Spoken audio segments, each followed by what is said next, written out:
Hello, and welcome once again to the Dental Marketing Mastery Series. This podcast is brought to you by New Patients Incorporated and NPIClick.com. I'm Howie, the founder of New Patients Incorporated. Along with me once again is my friend and partner and the president of New Patients Incorporated, Mark Dilatush. Hello, everybody. Welcome once again to our Dental Mastery Marketing Series podcast. I'm Howie Horrocks. I'm here in Las Vegas. We got our good buddy out there in New Jersey, Mark. Mark, how you doing? Hey, Howie, good. I'm doing fine. How's the Raiders Stadium coming? 85% done. Get out of here. Really? Yeah. That's what they say on the paper. I don't know. Last time I looked at it, they were just putting the roof panels on it. Yeah. I don't know. I haven't driven by it lately, but I guess 85% is the shell, and then the rest is the other 15%. It could be, yeah. So what do we have today? Well, we're going to talk about fee-for-service dentistry and what that might mean. Might have several meanings, and then we're going to talk about how you can go toward that model if that's what you desire. Yeah, this must be from. I saw we wrote a guide, a guide to transitioning toward fee for service. Right. And, we use it to market our own business. And it's been wildly successful. Yeah. Wildly popular download from our website. Not a big surprise, really, but no, we produce guides on sleep apnea and how to promote implants and all the niches. Yeah, we have all kinds of guides, right? But this fee for service guide kind of jumped off the spreadsheet at us, like, wow, look at all these people who are really interested. And we said, we have to do a podcast about this eventually. And here it is today. So first, let's define, because there seems to be a moving definition for fee for service in American dental lore. And basically our definition is less dependence on insurance plans for new patients. Yeah. The quest to be less dependent on insurance plans and their participation in insurance plans for new patients. Let's just define it as that, because if you put 10 dentists in a room, they'll all argue about what fee for service really is. So we're elevating ourselves to the point of being able to define it for at least the purposes of the next 20 minutes for this podcast. Yeah. Okay. So, we're hearing this feedback from listeners on a dental marketing mastery group on Facebook, websites, emails, whatever, and we're hearing that fee for service dentistry is dead. And Howie and I kind of look at each other and go, well, we better not tell the hundreds of clients that we manage their marketing for, because they're not dead. Okay, they're definitely there. They're definitely, dentists thriving, definitely in the United States, and definitely doing just fine. So it's obviously not dead. And when we get that, we understand where it comes from, or at least we believe we understand where it comes from, and most of the time it comes from a dentist who has been using insurance plans to promote his or her practice, or using, price incentives or offers primarily to generate a response to any outbound marketing. And really the only input they get, the only human input they get is, how much is this? Do you take my insurance? And so on and so forth. Okay, well, that makes perfect sense that dentists would eventually, after all that human feedback saying, how much is this? And do you take my insurance? Sooner or later, almost every human being on earth would believe that there are no patients out there who want or would desire a fee-for-service type setting, because everyone is feeding them back different information. So we get it, but that doesn't mean they don't exist. We're here to tell you, like, I don't know a market in the United States that doesn't have a fee-for-service practice in it. Well, I'll flip it completely around. And I'll say, if you look around your dental market, you're going to find a fee-for-service practice. So it's not that they don't exist. You might not have one. That's possible, okay? But they do exist, and they do exist all over America. So if you aspire to go in that direction, then now we got a whole bunch of questions. Like, when in my practice's life do I even think about going there? How do I get there? What are the steps? What are the processes? What are the risks? What are the costs? Is it even worthwhile? Will I be successful, right? That's where all the questions come in, and all the uncertainty starts to cloud everything over. So how much suffering will I have to endure? How much suffering will I have to endure? Am I going to lose all my patients, right? Is every patient that's on an insurance plan going to leave my practice? So the answers to all those are not really that uncertain. It's just a series of processes that you go through. So the guide, the fee-for-service guide, goes through this in much greater detail. I couldn't even read you the guide in 20 minutes for the time it's going to take for this podcast. So if you want to read the guide, just go to our website and download the guide. But the 1,000-foot elevation view is, I have a dental practice. It's producing, I'm just going to use round numbers. It's a solo practice. I have 4 or 5 chairs, and 1.5 hygienists a week, and 1 dentist. And I'm producing $750,000 a year. And half of my office is under some kind of a plan, some kind of a PPO plan. And I participate with 5 or 6 insurance plans, and that's where half my new patients come from. And I want to know how to get out of that. Okay. So there's good news and bad news right off the bat. The good news is you can get out of it, and we know how to do that. But the bad news is that this first year or two of your transition is going to be a difficult one, because you're already spending. What does insurance participation cost? It's like I think it's 19 to 26% of revenues, something like that. Yeah, something like that. Yeah. Right. So good chunk of money. Yeah, I mean, insurance is it's a marketing medium, and it's costing you 19 to 26% of your normal fee. And I mean, it's not revenues. It's you're just saying, okay, if you send me patients, I'll just do this work for 19 to 26% less. Okay.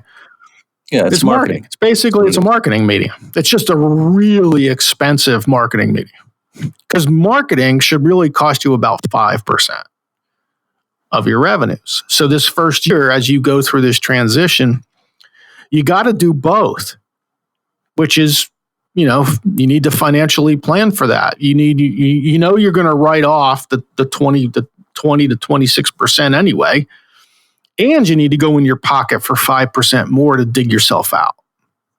Okay. That's what makes it so difficult. It's that first year.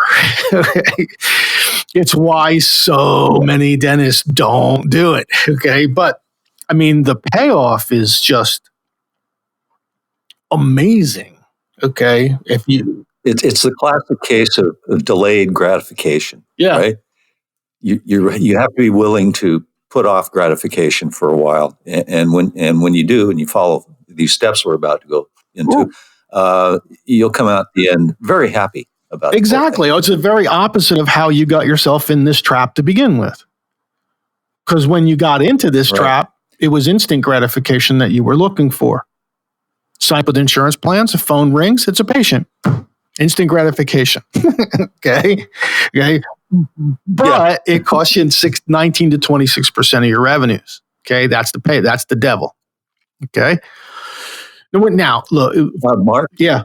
We should take a break here. Okay. And then we'll come back and rock and roll on the rest of this. So don't go away. We'll be right back.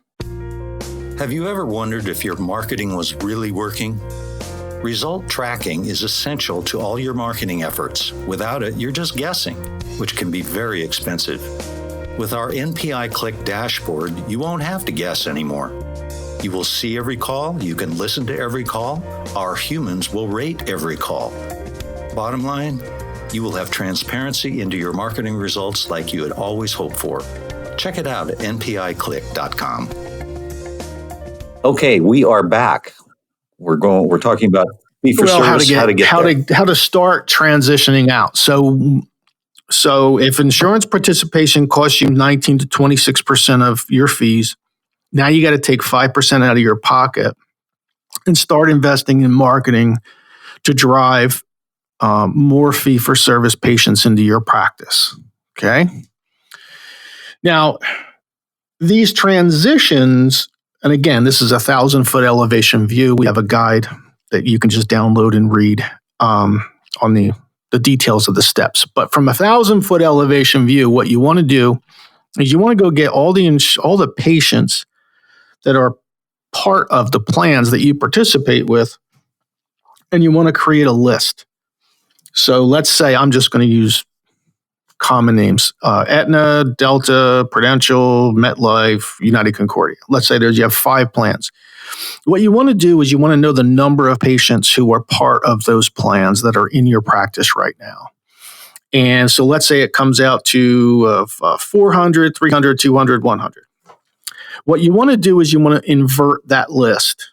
You want the list. You want to know who has the most patients in your practice to the least patients in your practice. Then you want to take that list and invert it so that the least patients is the first one. And that's the one you're going after first. So let's say in this scenario, it was 100 patients.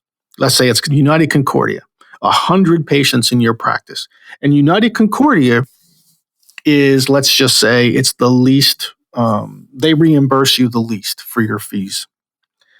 So you look and you say, I have to replace those 100 patients with my own marketing. So you pull 5% of your revenues out of your pocket and you start properly promoting dentistry in your market.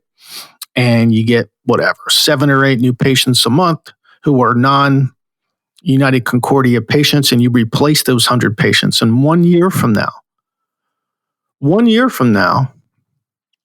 you and your team get to call. You have a cake and candles with UCCI on it, and you have a party.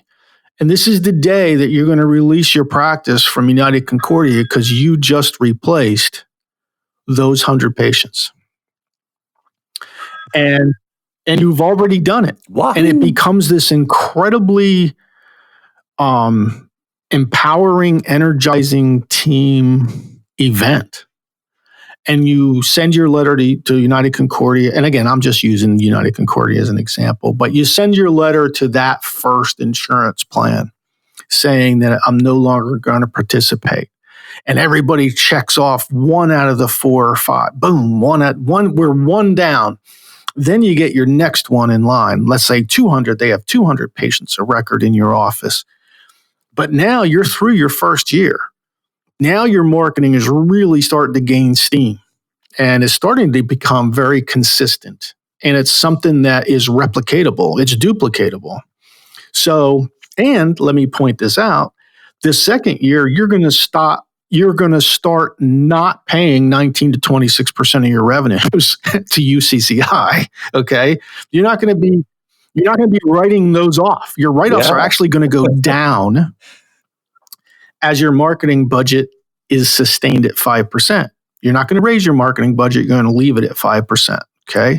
So the second year you do this, the third year you do this, the fourth year you do this, the marketing kicks up steam, builds the revenues, and your costs go down, which is an amazing thing for you and your team to witness as it works. It will work. It's good. You can do this almost, I'm not going to say everywhere, but there's very few US markets where you can't do this. The more competitive your area is, the longer it's going to take you. The less competitive your area is, the less time it's going to take you. In an average market, 3 to 4 years. In an average US market, 1 to 1650, if you have 3 or 4 plans that you participate with and that participation makes up 50% of your patient base, probably going to take you 3 or 4 years to dig out. Okay? But it's worth it. And that's how, as you look around to the fee-for-service practices around you, you might think that those dentists were lucky or those dentists had connections, or maybe they're old. Maybe they're 70 years old and, they started their practice before insurance was even a thing. Or you may come up with all these other extraneous, reasons why this dentist has less of a reliance on insurance participation than you do. But there's also fee-for-service practices around you with dentists who are in their 40s and 30s and 50s, okay, which does not prove out what you're thinking, okay? These are realities. Not only are they realities, but a lot of these fee-for-service practices operate on 3-day work weeks or 4-day work week, depending on family, other business interests, hobbies of the owner. The owner gets to set the schedule, right? Maybe they want to work 3 really long 10 or 12-hour days and just have 4 days off every week. But they do exist. And if you're aspiring to go there, you never go cold turkey. You always have a plan. And if you have the right plan, you have to be patient with it. Okay. Man, how many times have we heard from dentists who just gone cold turkey? It's in this effort to be free from the chains. Right. They can't wait, and it just turns into a dog's breakfast. It does. No offense to Bob. Right. But it is very doable. It's almost for everyone listening to this. So if that's what you aspire to, then you're not in the dark. There's a ray of sunlight. It might be at the end of a tunnel or behind a cloud, but there is a ray of sunlight. It does happen. It happens all the time. It happens every day, every month, every whatever. And we have tons of people who have already done it and continue to maintain fee-for-service practices in competitive environments. More than 47% of the female population will not choose a healthcare provider based primarily on a price point. There will always be a market for fee-for-service medicine, whether it's dentistry or plastic surgery or even internists. There's a market for. Howie, don't you have a fee-for-service plan for your healthcare? Yeah, I do. Yeah. And he's not the only guy. Trust me. No. Okay. No, there's millions of them out there, right? So anyway, it's possible. You have to do it right. It has to be laid out in a plan, right? I'm going to do this and then that, and then just like all the dentistry you do. You don't do any dentistry to any patient without a plan, right? You don't go in there with the drill before before the 5 steps that you need to do before the drill goes in, right? So it's the same thing. It's the same thing with your business and moving away from dependence on insurance participation. I'm hearing all over the country the dentists are whining and crying about all the dental insurance lowering their reimbursement rates. I haven't heard one say that they raised them. No, and it's probably going to get worse. It's probably going to get exactly. Okay. So anyway, wanted to encourage every one of our listeners that this thing that they think is impossible is not only it's not impossible. And we also have tons of clients who take insurance plans and are just happy doing it, and they use us for their higher quality new patients and their bigger cases, and that's fine too. We're not judging you. We're just simply saying you're not stuck. If you want to get unstuck out of there, it's not you're just not stuck. Yeah. All right. Well, that will conclude today's podcast. We're so glad you all are out there listening to us. We hope you come back again next time. Bye now. We hope you've enjoyed our podcast today. You can get all our podcasts on iTunes, Stitcher, and Libsyn.com, and on our websites newpatientsinc.com and NPIClick.com.